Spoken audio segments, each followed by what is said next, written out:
नमस्कार, स्वागत है आपका अपने यूट्यूब चैनल बी एजुकेटर में। बात करेंगे शिक्षक भर्ती उत्तर कुंजी प्रकरण, आंसर की मैटर, लास्ट चांस, कब तक जाएगी सरकार सुप्रीम कोर्ट, सरकार का पक्ष मजबूत, नई शिक्षक भर्ती होगी संविदा पर। इन्हीं बिंदुओं पे बात करेंगे। वीडियो स्टार्ट करने से पहले अगर आपको लगता है कि चैनल के माध्यम से आपके राइट्स के लिए आपकी हक की आवाज को उठाया जाता है और शिक्षक भर्ती से संबंधित ऑथेंटिक अपडेट आप तक पहुंचाई जाती है, तो निसंकोच आपको चैनल से जुड़ जाना चाहिए। टाइम वेस्ट ना करते हुए हम बिंदुओं पे बात करेंगे। सबसे पहले हम बात करेंगे आंसर की मैटर को लेके कि सरकार कब तक जाएगी या पहुंच चुकी है सुप्रीम कोर्ट में।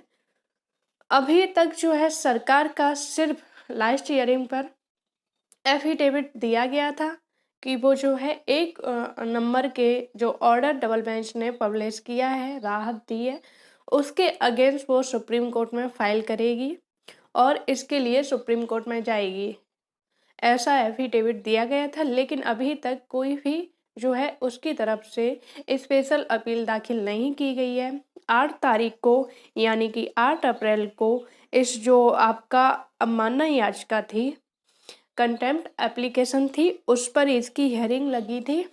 तो जो है 8 तारीख तक उम्मीद है कि अप्रैल के पहले सप्ताह में सरकार की तरफ से जो है सुप्रीम कोर्ट में स्पेशल अपील दाखिल कर दी जाएगी। अगर नहीं करती है तो एक लिखित तौर पर जो है 8 अप्रैल को इनको बताना पड़ेगा कि अब तक क्यों नहीं गए, और नहीं गए तो कब तक जाओगे। मतलब एक लिखित तौर पर एक बाउंड कर दिया जाएगा कि अगर अब तक नहीं गए तो इस तारीख के अंदर आप जाइए और इस मैटर को जो है सॉल्व कीजिए जल्द से जल्द।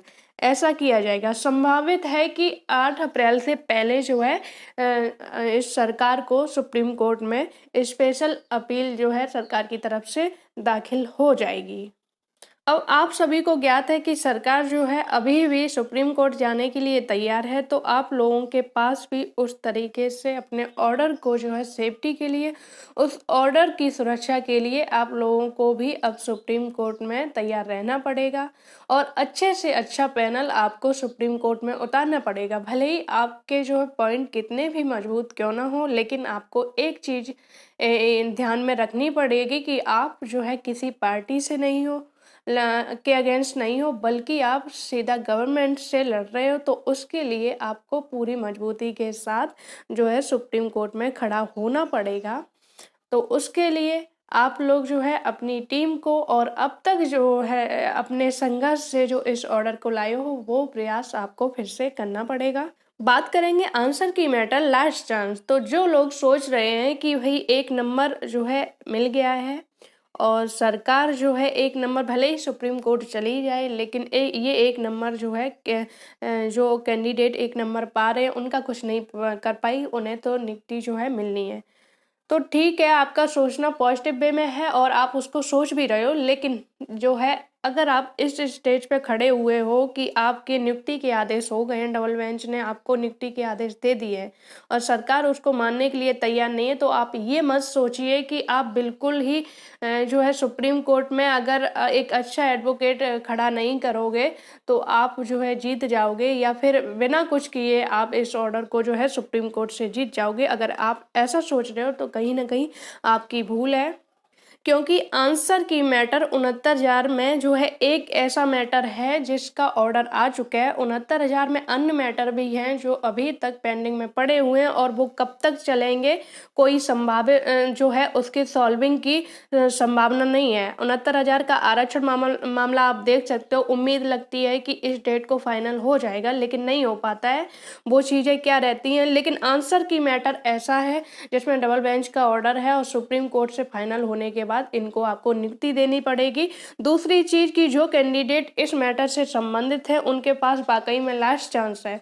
आपके पास आप ये समझ लीजिए कि जो है लास्ट चांस है और ये गोल्डन चांस है आप लोगों के लिए, क्योंकि आगे अगर आप सोच रहे हो कि इस मैटर पर तो जो है जो अब तक लड़ते आ रहे थे वो इस मैटर से जीत जाएंगे, अगर होना होगा हो जाएगा, नहीं होना होगा तो जो है आप आगे की तैयारी करिए।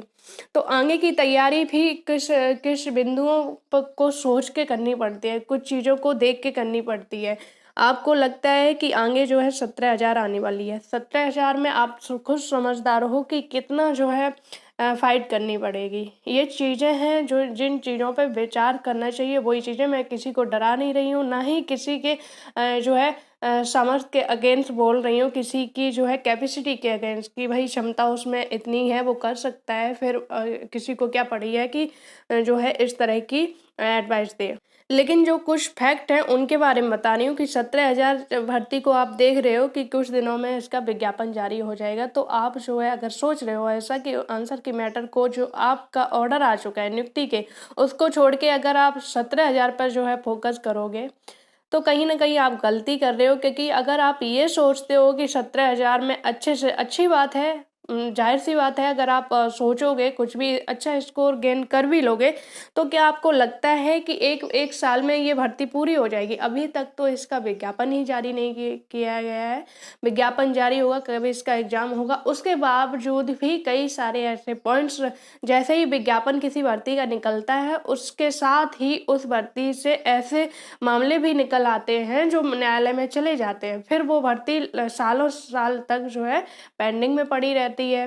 मामलों को बिना सुलझाए हुए सरकार अपनी जो है उसके लिए, अपनी बात को रखने के लिए भर्ती जैसे तैसे पूरी तो कर देती है, लेकिन उससे संबंधित जो है मामले वो 4-5 साल तक, 6 साल तक जो है चलते रहते हैं। तो क्या आपको लगता है कि 17,000 या कोई भी अन्य नई भर्ती आएगी तो उसमें आपको न्यायालय नहीं जाना पड़ेगा, उसमें आपको समय बर्बाद नहीं करना पड़ेगा, उसमें आपको मानसिक प्रताड़ना नहीं झेलनी पड़ेगी? बिल्कुल झेलनी पड़ेगी। तो जब झेलनी पड़ेगी तो इससे अच्छा है कि जो ऑर्डर आप जीत के आए हो उसके लिए प्रयास किया जाए। उसके लिए सही से प्रयास करोगे तो वहाँ आपको 100% उससे पहले आपको नियुक्ति मिल सकती है, उससे पहले जीत मिल सकती है। तो दूसरी चीज़ ये भी है कि आप सभी को ज्ञात है कि नई शिक्षा नीति जो है कैबिनेट में मंजूरी मिल चुकी है 1 अप्रैल से, जैसे कि सूचनाएं मिल रही हैं, जैसा कि बताया जा रहा है 1 अप्रैल से जो है नई शिक्षा नीति जो है लागू कर दी जाएगी। जब नई शिक्षा नीति लागू की जाएगी तो उसमें सारे नियम भी लागू किए जाएंगे, कौन सी भर्ती किस बेस पर होनी है वो चीज़ भी। तो उसमें आपने कुछ चीज़ें ऐसी भी पढ़ी होंगी कि पहले जो है एग्ज़ाम देना पड़ेगा, उसके बाद आपका इंटरव्यू होगा, इंटरव्यू के बाद जो है कुछ मार्क्स, उसके बाद आपको कुछ समय तक, लगभग 2-3 साल तक आपको संविदा पर रखा जाएगा। संविदा के बाद आपको जो है फिर से एग्जाम लिया जाएगा, फिर आपको परमानेंट किया जाएगा। तो क्या आपको लगता है कि जब वहाँ आप इतनी मेहनत कर सकते हो तो अपने इस ऑर्डर के लिए क्यों नहीं कर सकते?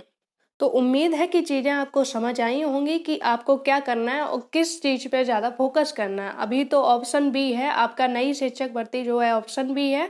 आपका पहला फोकस जो है इसी पर होना चाहिए कि जो आपका ऑर्डर आ चुका है उसको इम्प्लीमेंट करवा के इसमें जल्द से जल्द नियुक्ति ली जाए, और वो कैसे लेनी है वो आप सभी को ज्ञात है।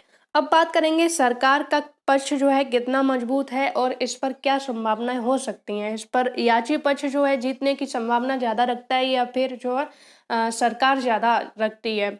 तो देखिए, यहाँ पर अगर देखा जाए तो सबसे पहला पॉइंट यही है कि दोनों पार्टीज की सहमति से ये ऑर्डर दिया गया। तो ऑर्डर जो है किसी सिंगल बेंच का नहीं है, डबल बेंच के चीफ जस्टिस का ऑर्डर है। तो कहीं ना कहीं 100% प्लस पॉइंट बनते हैं कि याची के पक्ष में ये फैसला आएगा। जैसे कि और भी ऑर्डर हैं शिक्षा विभाग से संबंधित, इस बेस पर जो है याचियों को ही लाभ दिया जाता है। अगर ये ऑर्डर जो है सिंगल बेंच का होता, अगर ये ऑर्डर सिंगल बेंच का होता तो चांस रहते कि 50% जो है गवर्नमेंट भी जीत सकती थी और 50% जो पिटिशनर जाते हैं वो भी जीत सकते हैं। लेकिन यहाँ पर आप देखें डबल बेंच का ऑर्डर है, चीफ जस्टिस का ऑर्डर है, तो 100% जो याची पक्ष है उसका पक्ष मजबूत होता है। और दूसरी चीज कहीं ना कहीं कि सरकार भी पहले इस ऑर्डर को जो है एग्री कर चुकी है कि हाँ हम इस पर सहमत है, इन अभ्यर्थियों को नियुक्ति देने के लिए सहमत है, 1 नंबर देने के लिए सहमत है। तो ये भी प्लस पॉइंट बनता है। तो जितने भी पॉइंट हैं वो कहीं ना कहीं याची के पक्ष में, याची पक्ष में है। लेकिन फिर भी अगर आपको लगता है कि आपका केस मजबूत है, पॉइंट मजबूत है, आप ऐसे ही सुप्रीम कोर्ट में जीत, तो इसका मतलब क्या, आप उसके जो आपके अगेंस्ट जा रहा है उसके लिए आपको खड़ा नहीं होना पड़ेगा। जब वहाँ पर सरकार की तरफ से सीनियर एडवोकेट होंगे, पूरा पैनल होगा, तो आपको भी उसके लिए उतारना पड़ेगा, भले ही आपके पक्ष कितने मजबूत हो।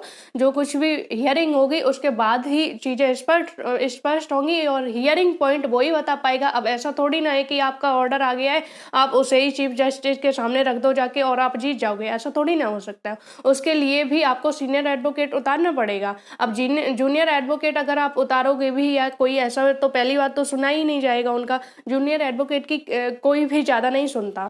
तो पॉइंट भले ही याची पक्ष के पिटिशनर के जो है स्ट्रांग हो, लेकिन उसके लिए भी आपको वहाँ वो स्टैंड करना पड़ेगा, सीनियर एडवोकेट स्टैंड करना पड़ेगा अपने ऑर्डर के रक्षण के लिए।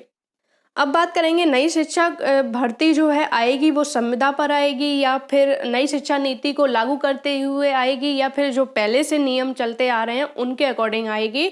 तो यहाँ तक कि 50% चांस हैं, जैसा कि अगर नई शिक्षा नीति जो है लागू हो ही जाती है तो जाहिर सी बात है उसके बाद जो कोई भी भर्तियां आएंगी उन पर वही नियम लागू होंगे जो नई शिक्षा नीति में है। फिर भी अगर माना जा सकता है कि इस भर्ती का 17,000 का, ओनली 17,000 पदों पर पहले से इसकी घोषणा कर दी गई थी, अनाउंसमेंट कर दिया गया, तो हो सकता है कि पहले नियमों से कर दिए जाए। मतलब अब जो पहले 69,000 68,000 में जो नियम लागू हैं वो वही नियम लागू किए जाए, ना कि नई शिक्षा नीति के नियम लागू किए जाएं। तो यहाँ पर 50% चांस है। हो भी सकता है कि जो है नई शिक्षक भर्ती आए वो पिछले नियमों पर भी आधारित हो सकती है और जो है नई शिक्षा नीति के अकॉर्डिंग भी हो सकती है। नई शिक्षा नीति में आपको चीज़ें पता है कैसे क्या है और जो है पिछले नियम भी पता है। 68,000 69,000 शिक्षक भर्ती जो हुई है उसके अकॉर्डिंग भी आपको पता है कि क्या उसके रूल्स रहे हैं। और फिर संभावना ये भी है कि 17,000 अगर पुराने नियमों पर हो भी जाए तो आगे बार 17,000 भर्ती जो है लास्ट होगी जो कि पुराने नियमों पर होगी। उससे बाद भी कोई भी भर्ती आएगी वो नई शिक्षा नीति को जो है लागू करते हुए आएगी, उसमें नई शिक्षा नीति के सारे नियम होंगे। तो मान सकते हैं कि 17,000 अगर आएगी तो वो लास्ट भर्ती होगी जिसमें संविदा नियम लागू नहीं होगा। उम्मीद है वीडियो में दी गई जानकारी से आप संतुष्ट होंगे। जुड़े रहिए चैनल से, वीडियो को ज़्यादा से ज़्यादा शेयर करें, लाइक करें। धन्यवाद।